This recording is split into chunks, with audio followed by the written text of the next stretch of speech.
ମାତ୍ର 50 ଟଙ୍କାରେ ଆଧାର କାର୍ଡ଼ରେ ଠିକଣା ଏବଂ ବାପାଙ୍କ ନାଁ ଏବଂ ସ୍ୱାମୀଙ୍କ ନାଁରେ ପରିବର୍ତ୍ତନ କରିପାରିବେ। ଆଧାର କାର୍ଡ଼ରେ ଖାଲି ଠିକଣା ପରିବର୍ତ୍ତନ କରିବା ପାଇଁ ହେଲେ ଫ୍ରିରେ କରିପାରିବେ। ଯଦି ଆପଣ ଖାଲି ଠିକଣା ପରିବର୍ତ୍ତନ କରିବା ପାଇଁ ଚାହୁଁଛନ୍ତି ତ କମେଣ୍ଟରେ ଜଣାନ୍ତୁ। ମୁଁ ନେକ୍ସଟ ଭିଡ଼ିଓରେ ଆପଣଙ୍କୁ ଜଣାଇବି କେମିତି ଆପଣ ଫ୍ରିରେ ଆପଣଙ୍କର ଆଧାର କାର୍ଡ଼ରେ ଠିକଣା ପରିବର୍ତ୍ତନ କରିପାରିବେ। ଚାଲନ୍ତୁ ଡେନ କରି ଭିଡ଼ିଓଟି ଆରମ୍ଭ କରିବେ। ଯେକୌଣସି ବ୍ରାଉଜର UIDAI ଟାଇପ୍ କରି ସର୍ଚ୍ଚ କରନ୍ତୁ। ସର୍ଚ୍ଚ କଲା ପରେ uidi.gov.in ସାଇଟ୍ ଆପଣଙ୍କ ସାମନାରେ ଶୋ କରୁଛି। ସେଠାରେ ଆପଣ କ୍ଲିକ୍ କରିବେ, ଲାଙ୍ଗୁଏଜ ଚୁଜ୍ କରିବେ। ମୁଁ ଇଂଲିଶ ଚୁଜ୍ କରୁଛି। ଚୁଜ୍ କଲା ପରେ ଆପଣଙ୍କ ସାମ୍ନାରେ ଗୋଟେ ପପଅପ୍ ଆସିବ। ସେ ପପଅପ୍ରେ ଆପଣ କ୍ଲିକ୍ କରିବେ, ଯେଉଁଠି ଲେଖା ହେଇଛି ଆଧାର ଫର୍ କଣ୍ଟିନ୍ୟୁଡ୍ ଏକୁରେସି ଅଫ୍ ଡେମୋଗ୍ରାଫିକ୍ ଇନଫର୍ମେସନ୍। ସେଠାରେ ଆପଣ କ୍ଲିକ୍ କରିବେ। କ୍ଲିକ୍ କଲା ପରେ ଆପଣଙ୍କ ସାମ୍ନାରେ ଏଇଭଳି ଇଣ୍ଟରଫେସ୍ ଶୋ କରିବ, ଯେଉଁଠିକି ଲେଖା ହେଇଛି ଦେଖନ୍ତୁ ଡକୁମେଣ୍ଟ ଅପ୍ ଟୁ ଡେଟ୍। ସେଠାରେ ଆପଣ କ୍ଲିକ୍ କରିବେ। କ୍ଲିକ୍ କଲା ପରେ ଆପଣଙ୍କର ଫ୍ରିରେ ଯେଉଁଟାକି ଅପଲୋଡ଼ କରିବାର ଡକୁମେଣ୍ଟ ହେଉଛି 14 ଜୁନ୍ 2024 ଫ୍ରି ତ ନୁହେଁ, 50 ଟଙ୍କା ଚାର୍ଜ ଆପଣଙ୍କ ଲାଗିବ। କ୍ଲିକ୍ ଟୁ ସବମିଟ୍ରେ ଆପଣ କ୍ଲିକ୍ କରିବେ। ଯେମିତି ସବମିଟ୍ କରିବେ ଆପଣଙ୍କ ସାମ୍ନାରେ ଆଧାର ନମ୍ବର ଦେବେ ଏବଂ କ୍ୟାପଚା ଦେଇକି ଲଗ୍ଇନ୍ ୱିଥ୍ OTPରେ କ୍ଲିକ୍ କରିବେ। ଯେମିତି ଲଗ୍ଇନ୍ ୱିଥ୍ OTPରେ କ୍ଲିକ୍ କରିବେ ଆପଣଙ୍କ ସାମ୍ନାରେ ଯେଉଁ ଆଧାର ନମ୍ବରରେ ଆପଣଙ୍କର ମୋବାଇଲ ନମ୍ବର ରେଜିଷ୍ଟର ଅଛି ସେ ନମ୍ବରରେ ଆପଣଙ୍କର OTP ଯିବ। ସେ OTPକୁ ଏଠାରେ ଫିଲ୍ କରିକି ଲଗ୍ଇନ୍ରେ କ୍ଲିକ୍ କରିବେ।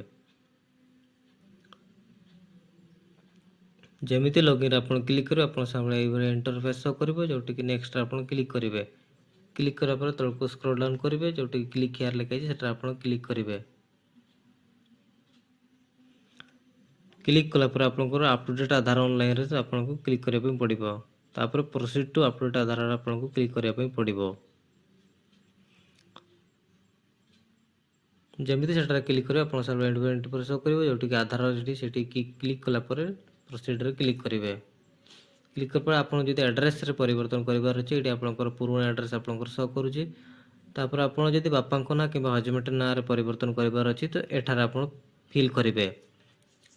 ଯଦି ଆପଣଙ୍କ ବାପାଙ୍କ ନାଁ କରେକ୍ସନ୍ କରିବାର ଅଛି ବାପାଙ୍କ ନାଁ ଦେବେ, କିମ୍ବା ଆପଣଙ୍କର ହଜବେଣ୍ଡ ନାଁ ଆଡ଼୍ କରିବାର ଥିଲେ ହଜବେଣ୍ଡ ନାଁ ଦେବେ। ଦେଲା ପରେ ଆପଣଙ୍କର ଅଟୋମେଟିକ୍ ତଳେ ଓଡ଼ିଆରେ ଫେଚ୍ ହେଇକି ଆସିଯିବ। ଯଦି ଆସିବ ନାହିଁ ଏଠାରେ ଆପଣ ଟାଇପ୍ କରି ମଧ୍ୟ ଓଡ଼ିଆ କରିପାରିବେ। ତଳକୁ ସ୍କ୍ରୋଲ୍ ଡାଉନ୍ କରିବେ। କଲା ପରେ ଆପଣଙ୍କର ପିନ୍କୋଡ଼୍ ଦେବେ। ଚାଲନ୍ତୁ ମୁଁ ଫଟାଫଟ ପିନ୍କୋଡ଼୍ ଦେଇଦେଉଛି।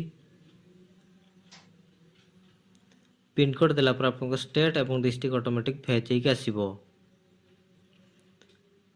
ତ ତଳେ ଆପଣଙ୍କର ଗାଁ ନାଁ ସଠିକ୍ ଗାଁ ନାଁ ଦେବେ। ଯଦି ଆପଣଙ୍କର ଗାଁ ନାଁରେ ତ୍ରୁଟି ଅଛି ତ ଆପଣଙ୍କ ସଠିକ୍ ଗାଁ ନାଁ ପୋଷ୍ଟ ଅଟୋମେଟିକ୍ ଫିଲ୍ ହେଇକି ଆସିବ।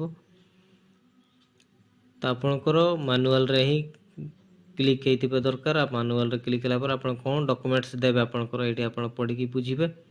ବୁଝିଲା ପରେ ସେଇ ଡକୁମେଣ୍ଟସ୍ ଆପଣ ଦେବେ ଏବଂ ଡକୁମେଣ୍ଟ ଯେଉଁଟା ଆପଣ ଦେବେ ତା'ର PDF ଫାଇଲ୍ ଗୋଟେ ଅପଲୋଡ଼ କରିବା ପାଇଁ ପଡ଼ିବ। ତ PDFରେ ଆପଣ ସେ ଡକୁମେଣ୍ଟସ୍କୁ ଦେବେ।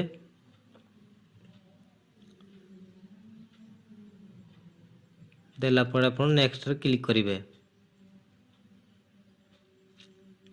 ନେକ୍ସଟ କ୍ଲିକ୍ କରିବା ଆପଣଙ୍କ ଯାହା ଯାହା ଡକୁମେଣ୍ଟସ୍ ଅପଡେଟ୍ କଲେ ତାହା ଏଠି ସବୁ ଆପଣଙ୍କର ସାମ୍ନାରେ ଶୋ କରୁଛି। ସଠିକ୍ ଅଛି କି ନେଇ ଦେଖିବେ ଏବଂ ତଳେ ଦୁଇଟି ଟିକ୍ କରିବେ। ଦୁଇ ଜାଗାରେ ଟିକ୍ କଲା ପରେ ନେକ୍ସଟରେ ଆପଣ କ୍ଲିକ୍ କରିବେ। ନେକ୍ସଟ ଆପଣଙ୍କର ULB ଚାର୍ଜ 50 ଟଙ୍କା ଆପଣଙ୍କର ଚାର୍ଜ ଲାଗିବ, ଯେଉଁଟାକି ଆପଣ ବର୍ତ୍ତମାନ ପେମେଣ୍ଟ କରିବେ। ପେମେଣ୍ଟ କରିବା ପୂର୍ବରୁ ଏ ଯେଉଁ ଟିକ୍ ଅଛି ଗୋଟେ ସେ ଟିକ୍ କରିବେ। ତାପରେ ମେକ୍ ପେମେଣ୍ଟରେ ଆପଣ କ୍ଲିକ୍ କରିବା ପୂର୍ବରୁ ଏଠି ଦୁଇଟି ଅପସନ୍ ଅଛି, ସେଥିମଧ୍ୟରୁ ଯେକୌଣସି ଗୋଟେରେ କ୍ଲିକ୍ କରିବେ। କ୍ଲିକ୍ କଲା ପରେ ମେକ୍ ପେମେଣ୍ଟରେ ଆପଣ କ୍ଲିକ୍ କରିବେ। ଯେମିତି ମେକ୍ ପେମେଣ୍ଟରେ ଆପଣ କ୍ଲିକ୍ କରିବେ ଆପଣଙ୍କ ସାମ୍ନାରେ ଗୋଟେ QR କୋଡ଼୍ ଆସିବ। ନଚେତ୍ ଆପଣ UPI ନମ୍ବର ଦେଇକି ମଧ୍ୟ ID ଦେଇକି ମଧ୍ୟ ପେମେଣ୍ଟ କରିପାରିବେ। ଚାଲନ୍ତୁ ମୁଁ ପେମେଣ୍ଟକୁ କରିଦେଲି। ପେମେଣ୍ଟ ମୋର ସକ୍ସେସଫୁଲ୍ ହେଇଗଲା ଆପଣଙ୍କ ସାମ୍ନାରେ ଶୋ କରୁଛି। ପେମେଣ୍ଟ ସକ୍ସେସଫୁଲ୍ ହେଲା ପରେ ଆପଣଙ୍କର ଡାଉନଲୋଡ଼ ଆକ୍ନୋଲେଜମେଣ୍ଟରେ ଆପଣ କ୍ଲିକ୍ କରି ଆପଣ ଆକ୍ନୋଲେଜମେଣ୍ଟ ସ୍ଲିପ୍ ଡାଉନଲୋଡ଼ କରିପାରିବେ। ଆକ୍ନୋଲେଜମେଣ୍ଟ ସ୍ଲିପ୍ ଡାଉନଲୋଡ଼ କରିକି ମୁଁ ଆପଣଙ୍କ ସାମ୍ନାରେ ଦେଖାଉଛି। ଦେଖନ୍ତୁ, ଏଟାକୁ ଆପଣଙ୍କ ପାଖରେ ରଖିବେ। 1-2 ସପ୍ତାହ ମଧ୍ୟରେ ଆପଣ ଆପଣଙ୍କର ଆଧାର କାର୍ଡ଼ ଚେକ୍ କରିବେ UIDAI ମାନେ ସାଇଟ୍ରେ ଯାଇକି। ତ କେମିତି ଡାଉନଲୋଡ଼ କରି ଆପଣଙ୍କର ଆଧାର କାର୍ଡ଼ ସେ ବିଷୟରେ ମଧ୍ୟ ମୁଁ ଏକ ଭିଡ଼ିଓ ବନାଇଛି। ଭିଡ଼ିଓ ଲାଷ୍ଟରେ ଆପଣଙ୍କ ସାମ୍ନାରେ ଶୋ କରିବ।